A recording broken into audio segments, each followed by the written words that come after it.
So today I'm going to show you guys how to have better control over your exposure using something we like to call an ND filter.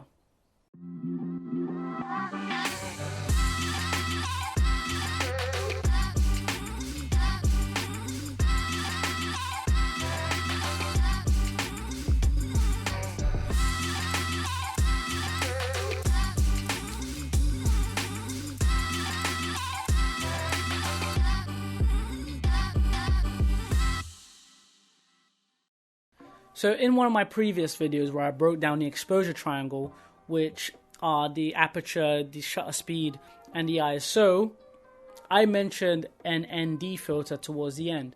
Now what an ND filter is, it gives you an extra variable that you can play with when you're adjusting your exposure. So it turns the exposure triangle into an exposure square. ND standing for neutral density. Filters are a piece of glass that you put in front of your lens to block out the light. Now there's hundreds and hundreds of videos on YouTube, online, about what ND filters are, what they do, what are the best ones, what are the cheapest ones, but I thought I'd make this video and explain my knowledge on ND filters. Now I've recently acquired a small rig matte box, which I'll be doing a review for later on, maybe the next video or the video after that. I'll be doing a review on the small rig matte box. Now this matte box takes a very specific size of ND to go inside the matte box, which I completely got wrong, by the way. And that size is a 4x5 inches ND filter, or I think is a 4x4 square filter that you can put in front of your lens to block out the light. Now me, not doing my research, I went and got these ND filters, which are 100 by 150 millimeters, and it doesn't fit into my matte box. Well, it does fit, but it just means I can't close the door on it, which is really annoying. But Small Rig have included this little knobs that you turn to make sure that your ND is secured within the matte box, so that is good. But just to let you know, my NDs actually do not fit in my matte box, which is really annoying. Or they fit, but I just can't close the lid. Now, like I mentioned, NDs are essentially pieces of glass that you put in front of your lens to block out the light, and they're practically sunglasses for your lens. Not very good for actual sunglasses though, so don't go outside pointing this in front of the sun, because it's not practical. Just wear sunglasses, buy sunglasses.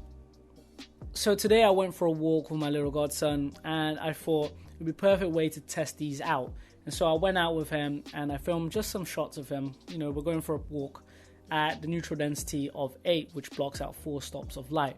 So here I'm going to show you the examples now.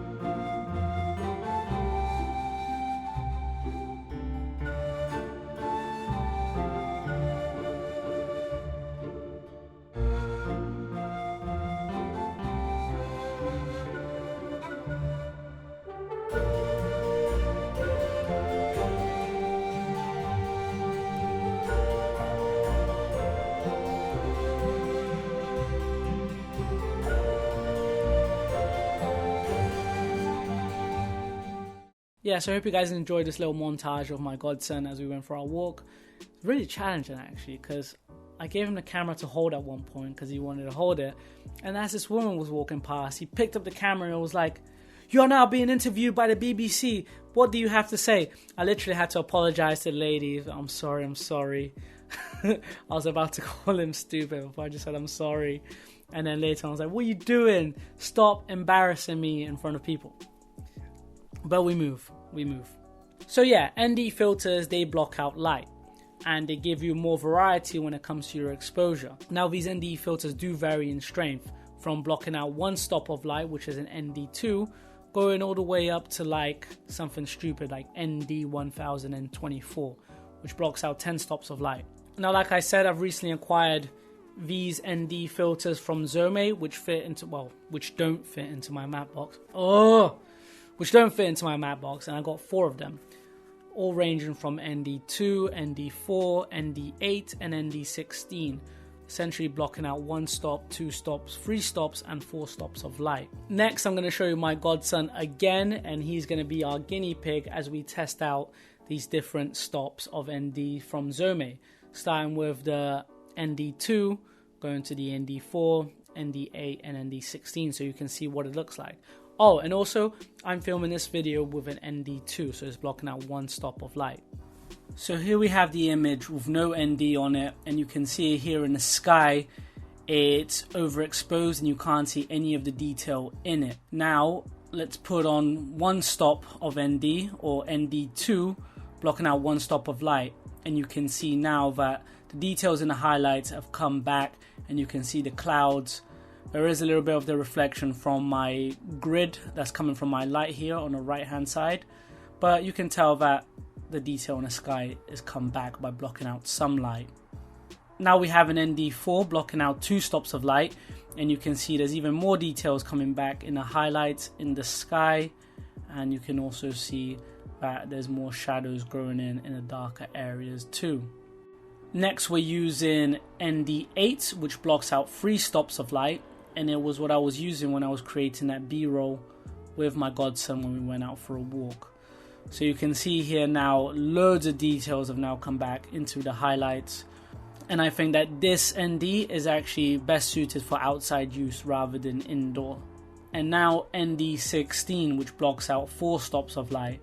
Now you can see that the sky is properly exposed. However, the shadows now have become very dark. So again, this is mainly used for outdoor, but when you are using them indoor, you'd have to adjust your exposure. So this is still ND16. However, I've now adjusted my aperture and my ISO. And now I'm going to quickly show you how it would look like if I take off the ND filter. And now you can see that the image is overexposed. There's no detail in the highlights, like hardly any. You can just about see the houses. And now here I am dialing in my exposure again so that the image is correctly exposed for the subject. So cool, ND filters block out light, great, good stuff. But what if you don't have a matte box to put in your ND filters? Well, lucky for you, there's so many different NDs out there. Like I said, this is an ND that doesn't fit into my matte box, but I can still use it. This is a solid ND. So as soon as I put it in front of the lens, that's it, that's how much light I'm blocking. You can stack them on top of each other, but the more you stack, the less quality in your image you begin to lose. And usually the cheaper the ND filters, the worse it becomes. You start getting like color shifts, or the image becomes really blurry. That might be a stylistic look, who knows. But yeah, usually the more expensive the ND filter you put in front of your camera, the better. And the cheaper, the worse your image becomes. Now, these from Zomei, they are quite cheap, but they're actually quite good quality, and I don't see any issues with them so far, so I'm happy with them. I'll put the links down in the description below as well so you can see where I got them from. But as I mentioned, what if you don't have a matte box to put these ND filters in? Well, you can get adapters, or there are other things called a circular ND, and they're essentially something that you just unscrew from the front of your lens, or you screw onto your lens, and it does the same thing. It blocks out light. Now, like the one that I'm using, this one is also a solid ND filter that blocks a set amount of light. Now, you can get something called a variable ND filters, which is essentially something like this with an extra piece of glass in front that rotates. And what it does is, the more you rotate to one side, the darker the image becomes. So it adds more stops of light into your lens, into your image. So those things are really, really useful when it comes to run and gun stuff, and you want to expose properly, but you don't want to have to keep switching the ND filters all the time. A variable ND filter is perfect solution for run and gun videography. But what if you put on an ND filter and the image becomes too dark? Well, there's a solution for that as well. These are called graded or gradient ND filters, and they're essentially, it starts off dark at the top and it gets lighter to clear at the bottom. And these are great for when you just want to block out or darken the sky. Maybe your sky is overexposed and you just want to darken up the sky. Use a gradient ND filter on top of your lens, and there you go. Bob's your uncle, you're sorted. Now for these types of shots, you do want to be on a tripod and you want to be stable, because as soon as you start moving around, you'll be able to see where the image gets darker and lighter. I hope this gives you a clear indication of what an ND filter does. However, it doesn't stop there. It's not just ND filters. There are many different filters that you can put in front of your lens for stylistic looks. For example, when you start stacking them, you can create some really interesting looks to your image. For example, if you put a pink filter in front of your lens, you're going to get a pink image. If you put a green filter in front of your lens, you're going to get a green image. You can also get gradient filters, like one with a pink sky down to clear, or one with a pink sky down to green. You know, however look you want to create your film or your image, you can use filters for that, so they become really useful. Now, like I said, I'm shooting everything with an ND2, which blocks out one stop of light. Let me show you how it looks if I were to take off that ND filter.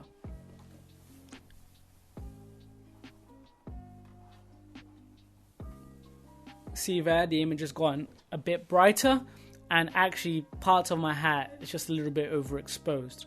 And normally I'm actually fine with this image, but I just wanted to show you that images can become a lot better when you start putting filters on top of your lens and you understand how to control the exposure right. And when it comes to controlling exposure and the look that you want, maybe you want that really shallow depth of field. Now you can only get that shallow depth of field is if you open up your aperture to a fast f-stop. For example, my lens is an f1.8, but with a speed booster I can get it down to an f1.2, so I can create really nice shallow depth of field. But what happens when I start opening up my aperture to the widest it can go, a lot of light starts to get introduced and things become overexposed. Now let's say the shutter speed is right, that's the shutter speed you want to shoot things at. Your ISO is the best for dynamic range, so that's what you've set it to. For example, mine is 400, so I've kept it at 400. And you want to open up your aperture to the widest it can go so you can get a really nice depth of field. But your image is too bright and overexposed. Well, that's when you use an ND filter. And so I'm just going to put this one back onto the lens.